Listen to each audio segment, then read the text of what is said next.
It's time to bring in my colleague and social media reporter, Mariama. Take it away again, Mariama.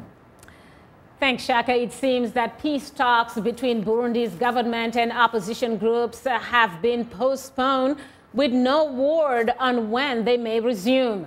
A UN Security Council delegation is headed to Burundi with a message for the government and opposition to start serious dialogue and avert a catastrophe before it's too late. Well, this leads us to our question of the week, which asks, what step do you think need to be taken before the Burundian government and the opposition groups reach a peaceful agreement? Before we begin, let's thank all our everybody who's using all our social media platform to communicate to us. And just a reminder that we are tweeting live today. Just use the hashtag VOA Burundi Peace. And if you haven't yet, do follow us on Twitter. We're going to actually, since we're talking about Twitter, we're going to turn to our tweets and look at what they have to say on this topic. And we'll go to one from Burundi, who has these recommendations for the government and everyone in Burundi, saying that stop killing by deploying peacekeepers, 2, arms embargo, and 3, sanctions against those hindering talks. We're going to look at another tweet, this time from Dion Zion, also who has a 3-step recommendation list, saying that Nkrunziza is the best president and Burundians' choice. 2nd, opposition betrayed the country. And 3rd, Burundians, we need to respect the Burundians' voice.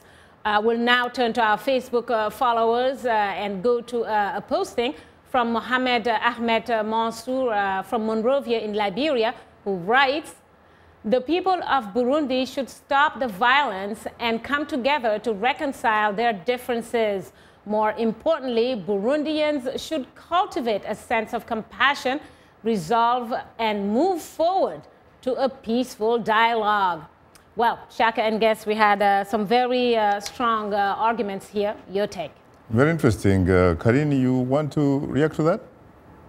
I think I totally agree with the fact that it's the first step that is absolutely urgent is to bring in a protection force. Why? Because civilians are being killed, because civilians die. Because right now, the death toll, and that is, I think, the saddest thing for me, in mid-May, when the heads of state of the East African community were meeting, the death toll was less than 20 people. And we had 40,000 refugees. Today, we have 250,000 refugees, and a death toll amounting, according to local associations' reports, as of October, 1,000, more than 1,000 people died. And it speaks to the political behavior, the political intention that our political elite currently puts forward. And I think that's a very important issue we need to look at. And talking about the political behavior, the political intention, you're right. You said maybe this is a manifestation of a problem that's maybe bigger. Absolutely. You know that I'm a member of a women's movement. Mm-hmm. We call it a deficit of leadership, a very deep crisis in terms of our ethics, in terms of our morals, in terms of who we are as people. Burundi has been really the word that one would use, destroyed and raped violently. But how come some of these issues, frankly, did not surface until after President Nkrunziza was re-elected for what you call a 3rd term? That's not true. I think the political behavior, the problem we're seeing, started even before the 3rd term. The 3rd term was the climax of something that happened before. Let's bring back years of 2011, 2013, 2009, where you had, for instance, horrendous murders, which obviously cannot be really attributed to the so-called terrorists. For instance, the murder that has not even been investigated or elucidated so far of 3 Italian sisters, dear sister Olga, Bernadette and Lucia, who were killed in a very horrendous manner, similar to some of the murders we see today. That's very important to link. It seems to me that we might really need another show.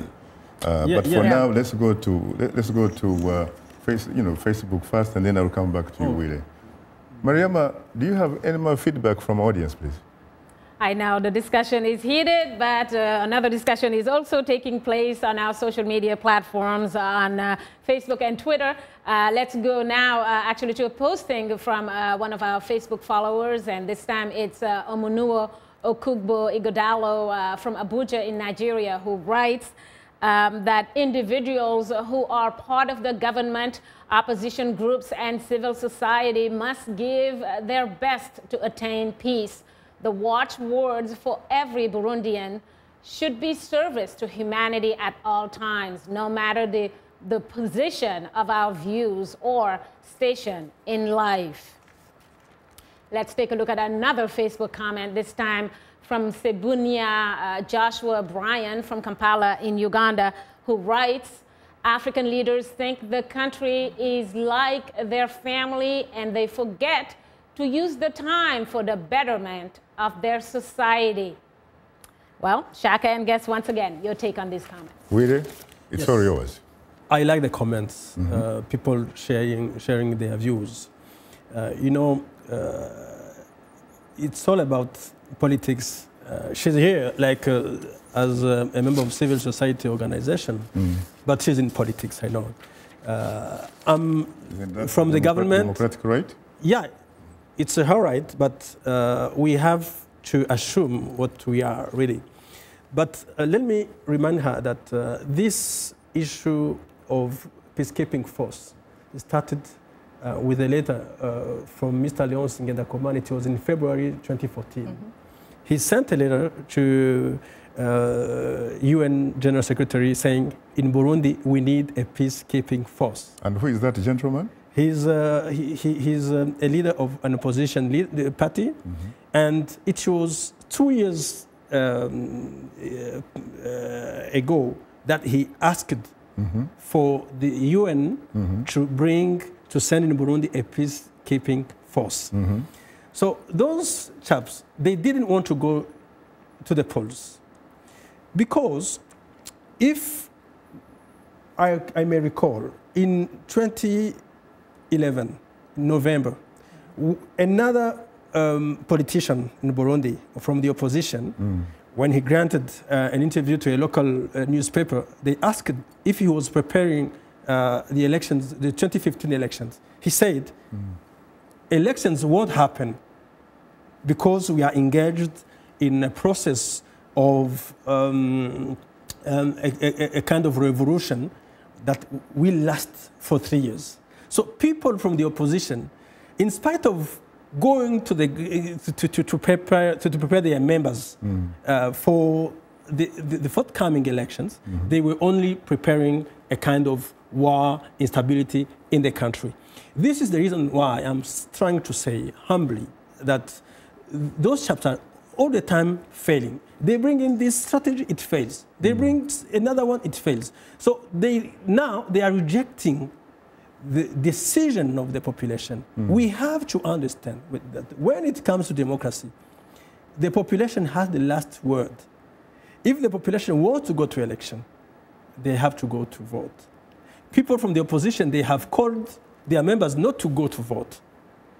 They said no elections must be held in the country.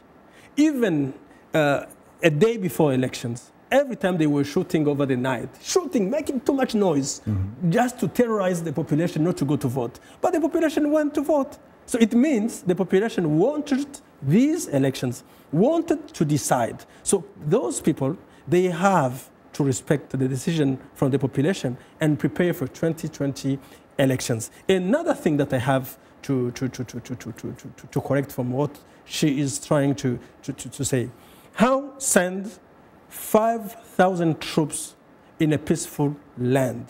I don't think that she's now following the politics around Burundi or in Africa. Even but if the chairperson of if someone African were Union, following the media really and looking at these reports, even though you contest some of the reports that they may in fact not be accurate, if somebody was monitoring what's going on in Bujumbura, for example, on a daily basis, and also looking at those hundreds of thousands of Burundians, frankly, who are refugees outside of their country. Yeah, sure. Wouldn't that person perhaps be persuaded that they might in fact be need? We don't say that people are not outside, the people didn't flee the country. This is a matter of concern. But why did those persons run away? They didn't go during this unrest. They went outside the country long before, because some rumors have been spread that people are going to be killed. Tutsis in Kirundo, some graves are being digged in order to go and bury some Tutsis.